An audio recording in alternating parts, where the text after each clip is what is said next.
اب کا آیات مبارکہ میں ہم نے پڑھا تھا کہ اللہ تبارک و تعالی نے حدود بیان فرمائی، سزا بیان فرمائی ان لوگوں کی جو ڈاکہ ڈالتے ہیں، یعنی جو لوگ زمین میں فساد کرتے ہیں، زمین میں قتل خون ریزی کرتے ہیں، اور ہماری مصطلحات اور رواج میں محاورات میں جنہیں کہتے ہیں کہ ڈاکہ ڈالتے ہیں، ڈاکو ہیں، ڈاکہ ڈالتے ہیں، ان کی سزا اللہ نے بیان فرمائی تھی کہ اگر وہ پکڑے جائیں، جرم ثابت ہو جائے تو ان کی سزا کیا ہے کہ انہیں قتل کیا جائے یا انہیں پھانسی پہ لٹکایا جائے یا ان کے ہاتھ پاؤں الٹے کاٹے جائیں، یعنی دایاں ہاتھ اور بایاں پاؤں کاٹا جائے، او ينفوا من الارض، یا انہیں زمین سے نکالا جائے۔ اور اس کے بارے میں جمہور کا فیصلہ یہ ہے کہ یہ آیات میں اللہ تبارک و تعالی نے جو سزائیں لکھی ہیں، ایک قتل ہے، ایک پھانسی ہے، اور ایک ہاتھ پاؤں کا الٹا کاٹنا ہے، اور ایک ان کو زمین سے نکالنا ہے، تو یہ قاضی کے اختیار پہ نہیں بلکہ حالات پہ ہے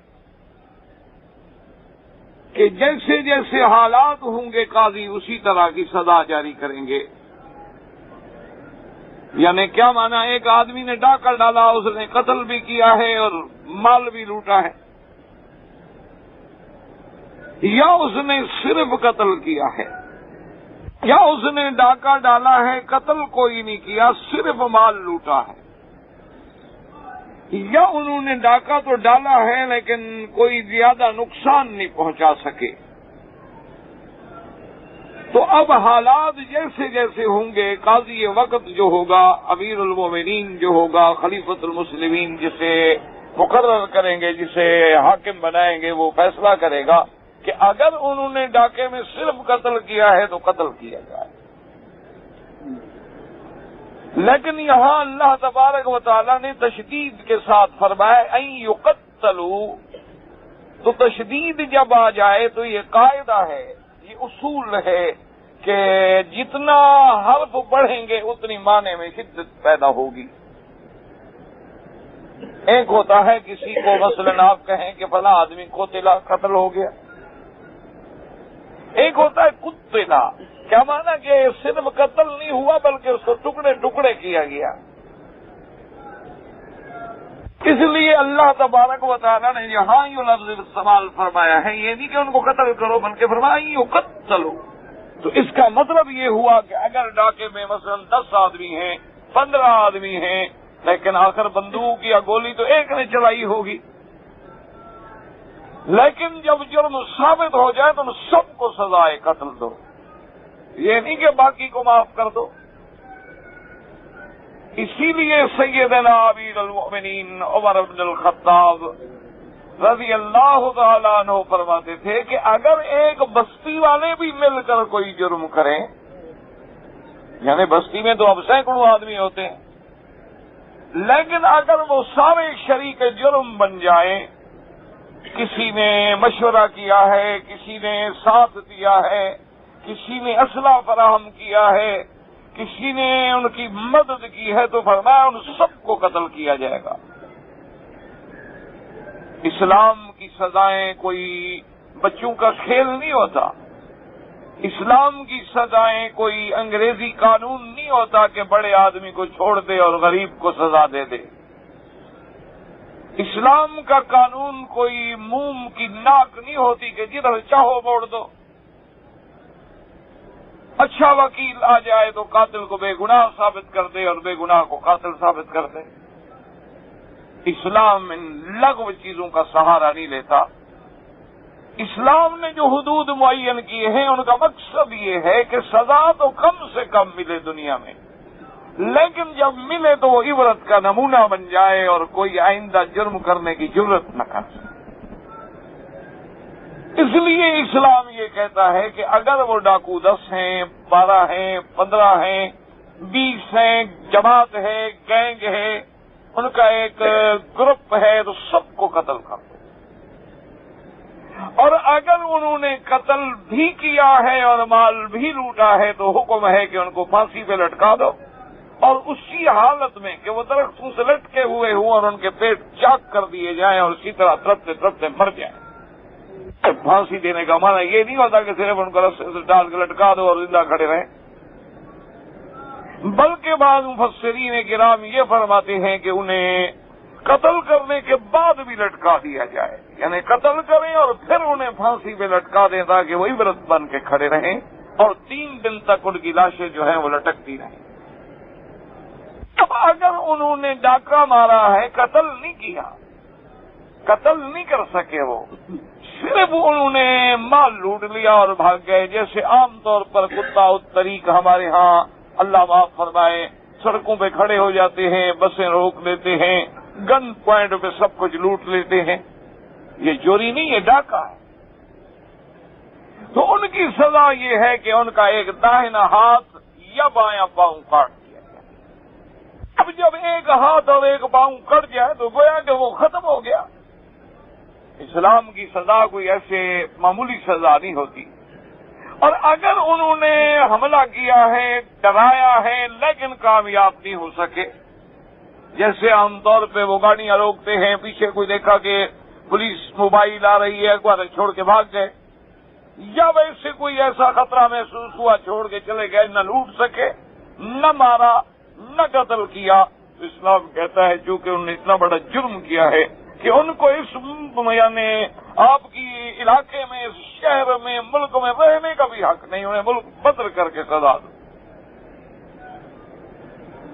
اب اس میں فقہاء کرام نے اللہ ان کی قبروں پہ کروڑوں رحمتیں فرمائے۔ امام ابو حنیفہ رحمۃ اللہ علیہ یہ فرماتے ہیں کہ زمین سے نکالنے کا معنی یہ ہے کہ انہیں قید میں ڈال دیا جائے، انہیں قید میں ڈال دو، وہ اسی میں سزائیں کاٹیں، اور سزا جو ہے وہ حسب حال قاضی خود مقرر کرے گا، چاہے تو 10 سال کے لیے ڈال دے، 20 سال کے لیے ڈال دے، 5 سال کے لیے ڈال دے، ان کے حالات، جرم کی حیثیت اور مجرمون کی جرم کی کیفیت و کمیت کو وہ سامنے رکھ کے سزا جاری کریں گے۔ یہ سزاؤں کا بیان کرنے کے بعد اللہ تبارک و تعالی چونکہ رحیم بھی ہیں، کریم بھی ہیں، تو انہوں نے ایک رحمت کا دروازہ بھی دکھا دیا گنہگاروں کو کہ اگر یہ ڈاکوؤں کا گروہ حکومت کے پکڑنے سے پہلے خود نادم ہو جائے، شرمندہ ہو جائے اور خود آ کے گورنمنٹ کے پیش ہو جائے کہ جی ہم نے سرنڈر کر دیا ہے، ہم پیش ہوتے ہیں، تو اب ان پہ حد جاری نہ کریں، یعنی اب ان کو قتل یا پھانسی یا وہ حد جاری نہیں کی جائے گی، لیکن قاضی حالات کے مطابق اگر چاہیں گے تو تعزیری طور پہ سزا دے دیں گے تاکہ تجربہ بھی ہو جائے کہ یہ اپنی توبہ پہ پکے ہیں یا نہیں ہیں، لیکن ان پہ وہ حد جو ہے وہ ساقط ہو جائے گی۔ اگر وہ خود بخود سرنڈر کریں اور پیش ہو جائیں اور حکومت کے پکڑنے سے قبل اگر پکڑے جائیں، بعد میں لاکھ توبہ کرتے رہیں، پھر حد جاری ہو۔ اب ان احکامات کے بعد یاد رکھیں کہ اللہ نے پورے قرآن میں جہاں جہاں بھی کوئی حکم دیا ہے تو اللہ کا اسلوب رحیمانہ ہے، کریمانہ ہے کہ وہ اپنے بندوں کو جب حکم دیتے ہیں تو سب سے پہلے یہ ساتھ ان کی مربیانہ انداز میں تربیت فرماتے ہیں۔ یہ نہیں ہوتا کہ بس ہم نے حکم دیا ہے بس اس کو نافذ ہونا ہے، بلکہ اللہ ساتھ ساتھ یہ حکم دیتے ہیں کہ میرے بندو تم اللہ سے ڈرو، تم اپنے دل میں اللہ کا ڈر پیدا کرو، کیونکہ اللہ جانتے ہیں کہ دنیا میں کوئی قانون بھائی فورس نافذ نہیں ہو سکتا جب تک کہ انسان کے دل میں تقویٰ پیدا نہ ہو جائے۔ لاکھ آپ قانون بناتے ہیں، آپ نے دیکھا ہے قانون کے توڑنے والے انہیں توڑ ڈال، لاکھ آپ عدالتیں بناتے ہیں، آپ ایمرجنسی کورٹس بناتے ہیں، آپ دہشت گردی کو ختم کرنے کے لیے خصوصی عدالتوں کے قیام کرتے ہیں، لیکن کچھ بھی نہیں ہوتا،